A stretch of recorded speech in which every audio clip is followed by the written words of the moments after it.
Ginuko, mabigay ko. Hello dia, may buntag sa tanong mga taga ADB. Driving School. Your key to safe driving. Uy, gwapo na itong isgutan karon mga kagaya kong guest karon ha. Kay nay usa karon ka app nga gibuhat ang Department of Science and Technology para ni sa mga consumers nga medyo na reklamo sa ilang ginapalit nga pagkaon. Dawato na itong kamatuoran karon sa panahon karon nga online ra tanan. So, tanan pwede mag-post sa ilang mga pagkaon, pwede online. Pero ang problema, di ta kabalo kung what if lang. Wa man ko ta kabalo kung asa giunsa nila pag-prepare sa food. Naiuban, gwapo kayo pag-prepare, pero wasa ta kabalo basi pag-deliver na, nangatutyo na. Kaya naman po yung mga anak nga ang delivery po dito na nga nagkabungkag-bungkag na wasa ta kabalo wasa ta magunaw na pero unaw na lang what if medyo nayabo na ito uy sayang uy kitapok na imumho kana may nga na bitaw nga klase or wata kabalo what if lang tungod kay nara sila sa balay na tumalikaya na yung mga masagol nga ingredients nga di maayo tapos pag deliver sa imo na timingan sa gyud pagkaon din nimo tingalak nga mumurag ni murmur man akong tiyan ha murmur para medyo social ba ana or na something or worse pa nagka-food poisoning ka pa. Kadibiyan nato na makuan karon kay mo bening uso na karon. Ta syempre di taganan mo atong mga restaurant. Ato ning isgutan ning application og actually na daw ni siya og mag-launch na ni siya. Monday ang launching ani. Di kailangan mag-download ta ani. Alright, makauban nato karon si Ma'am Stephanie Ibarra, ang Project Assistant 3 Consultancy Unit Technical Services Division sa DOST 10 through Zoom. Hello ma'am, welcome sa GAHI ni Bay. Maayong buntag sa atong mga tigpamilya diya sa home radio. Hello Sir Bernie. Hi ma'am. Ma'am, bisag mata lang ko makita ma'am, makabalog yung ko ma'am nga usa ka ka. Magandang dilag, puso ko yung nandi. Sa mata pa lang og kilay ni ma'am, unsa na lang yung ka tibok sarap lang. Ma'am, yung buntag ni ma'am, ganahan lagi ko aning application ma'am. So, kani siya ma'am, i-launch pa lang ni siya ma'am. Unsa ni siya nga kuan ma'am? Unsa ni siya nga app ma'am? O edi before day anang unsa ni nga app? Unsa din yung to nakita ma'am nga kasagara? Nabay mga ani nga nagreklamo about ani mga pagkaon karon ma'am nga labi na napalit ani mga online ug uban pa. Ang mga food safety concerns diri sa Region 10 sir dili na siya bag-o sa ato. Kanang diba daghan na kita makitaan nga mga gareklamo sa Facebook regarding sa mga food safety nga mga issues diri sa region. Okay. Ang sa amo diri sa DOST nakita namon ni siya nga way para makatabang pud mi through sa among food safety program kay during sa atong mga community nga quarantine. Nagkadaghan ang mga food online sellers nga daghan pud kay mga ways no like mga barter ang mga pamain diha sa Facebook. Correct. So kami diri sa DOST nakita mi og pamaagi nga makatabang pud mi sa atong uban nga mga labo na mga food nga mga regulatory agencies diri sa region para ma-raise nato ni sila nga mga concerns. So technically kaning app so unsa iyang gabuhaton ma'am? So bali kung ako ang consumer okay. Dali na kayo siya sir, magpicturean lang nimo kung na kayo makita nga dili maayo no. Picturean lang nimo through the app. Okay. Dayon masubmit din na siya sa amo ang system. Okay. Then kami din diri sa DOST i-filter na mo ang mga issues and concerns. Dayon ipang-submit din namo na sila sa mga responsible nga mga agencies. Okay. Now, siyempre ma'am, online karon daghan kay mga actually tinud ka ma'am, daghan kita nakita sa mga online karon nga reklamo no. Pero tungod lagi po kay daghan na kayo i-process ba. So, it's either pwede po nga okay dito sa gipalitan pero diri natutyo sa nag-deliver. Pwede, di ba? Or pwede po nga okay ang diri pag-prepare, okay ang pag-deliver, pero basin lang kay naay nagsabotahe. For example lang taro, naigisabotahe, naigibutang nga di maayo, ta nagkalain ka. So, unsaon ning pag-filter ma'am nga asa dapit nga area ang naay sayop?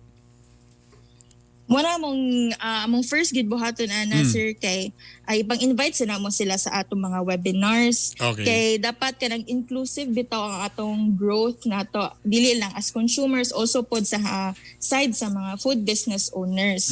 So sa among webinar makita nila ang mga sakto o mga factual gyud nga mga pamaagi based gyud sir on research, on science nga unsa ang pag-handle sa food well. Then regarding anay mo mga mag-add og kanang mga dili maayo sa mga pagkaon sir no. Dadto po namo maingon or ma-share namo sa mga webinars nga ang importante pug kaayo ang packaging labo na sa atong mga food business owners. Okay. So technically, so ang app would gather a lot of kanang mga burag reklamo. So from there, mo nang naden mo ang inyong burag response ani sa mga reklamo is mitingon na mo ni be tapos maghatag mo ni dapat inyong buhaton. Ana ba ma'am ang proseso? Ang first gid sir kay example if mga minor concerns lang ikana among first ko kay i-capacitate lang sa naginamo ang mga ang gipang complain. Kaya basi magod na, sorry mama, basi magumayon sila mga ay ganang ko niya pag picture na ako mag-expect din ko nga ulian. Kay pag for example nagreklamo ko nga unsa man day ni oy pangit man kayo pero bukog na lang ang nabilin. Narabay nga na ba bito ka na sa mga fast food chain. Unsa man ni hilaw man yung fried chicken pero nahurot na ba? Ay pa na. Pero ako pasabot mag-download ko ani nga app. Tapos akong picture ako na ko reklamo. Unsa man ni mag-expect ba ko nga maulian ko sa akong gireklamuhan or pila pa ba na ka days or unsa bay akong expectation kung ako gireklamo na ko ni siya? Sa through the app sir makita nimo ang updates nga ang amo nga side kanang inclusive bitaw nga growth both sa gi-complain o sa amo apod nga side nga kay dili bitaw strict pud kay nga approach kay gihimo na mo ni siya nga project sir nag-ask pud ni sa mga city LGU kung silang ginabuhat kung napoy mga reklamo nga ing ana.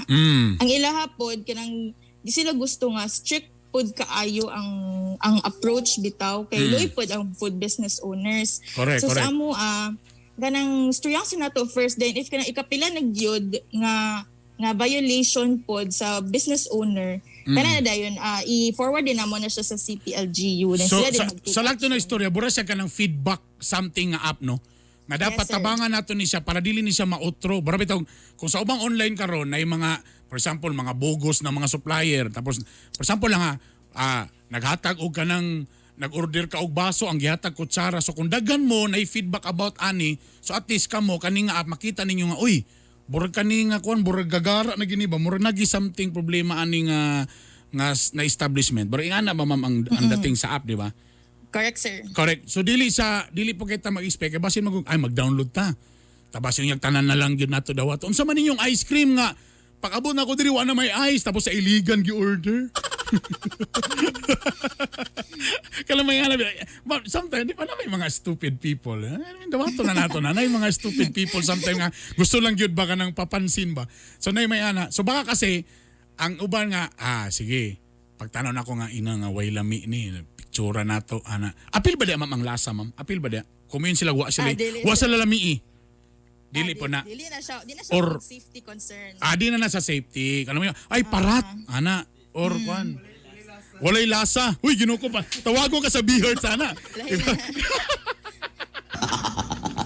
Paghana way lasa. Ma'am, padulong ng B-Hearts niya. Kaya na kay lasa. Pero kana, so, wait. So, ato nang klaro, ma'am. So, kanang mo yung kaglasa kay wakay lami or nasayop kasi mong pag-order kay waday lami kay nadala ko sa picture. So, wala na appeal. Pero if na magreklamo na sir, i-update mo na mo sila nga dili valid ang ilang complaint. Or pwede na po na i-feedback dito sa kuano. Ma'am, kanang wa daw lami imong longganisa, ma'am. Kay lasang tosino imong longganisa. Pero at least makabalo. At least ang negosyante makabalupod siya nga. Ay, wa day sayop lagi itong tosino kung gibuta. So, lasa, parat, ana, medyo dili na siya kuan, ma'am. Dili sir. So, unsay kasagara mga major na itong ginatanaw nga atong ireklamo, ma'am? Ang packaging. Guba, ana, pwede na? Pwede pa na, sir. So pailain mo. Kaya mo na siya, mo ba na ang way nga dali pod matamper sa mga against sa mga food business owners no nga mas successful. So kana tampering. Pwede po usually kanang mga makita ninyo sa mall nga dili FDA registered kana. Pwede po nato na siya reklamo. Okay. So kung ako lugar, pwede ko mo reklamo nga sa man dili man ni FDA kuan ana ba pwede nga na. Okay. Pwede, sir. Wait teka muna, kanang pag mintag unsay kuan ani ma'am, mintag food unsa pa? Food lang unsa nga kuan ani ma'am? Food. Yes, sir. Food, generally, food lang yun, sir. Drinks. May nag-order mga milk tea mga na. Apil na. Kana, sir. Pwede. Oh, Pwede na, pwede gyapon. Dagan na kay pwede yan. Taho. Pwede ni taho, ma'am. Kaya na mo ginegosyo pwede, niya mong sir. abay din nga taho. Pwede ni ma'am. Pwede, sir. Pwede. Ma'am, please ma'am, kanang kanus ani ang launching ani ma'am o available ba ni ma'am sa man ni? Sa Apple o sa Android lang? O sa man ni? So, gi-invite na mo tanan nga tigpaminaw sa home radio na this May 17, next week Monday, i-launch na namo ang SAFEFOOD BYTE app. This is developed by DOST-10 in collaboration with the Food Safety Regulation Coordinating Board. You may download, pwede ninyo ni siya i-download sa Google Play and soon on Apple Store. Alright. Again ma'am, unsa to yung name sa kuan ma'am? Sa app? SAFEFOOD BYTE. SAFEFOOD BYTE. Food BYTE. Yes, sir. Ang BYTE kay tama ba ng spelling? BYTE? Yes, sir. Okay. Dili ka tong BYTE nga paak ha. Okay. Ma'am, thank you very much ma'am and amo ning suportaan ma'am. So kano sang launching karon ng Lunes? Monday. Yes, Monday. sir. Sige ma'am, amo ning ikuan para at least pud lugar ma-aware sad ta og amo sad na mga negosyante actually galing.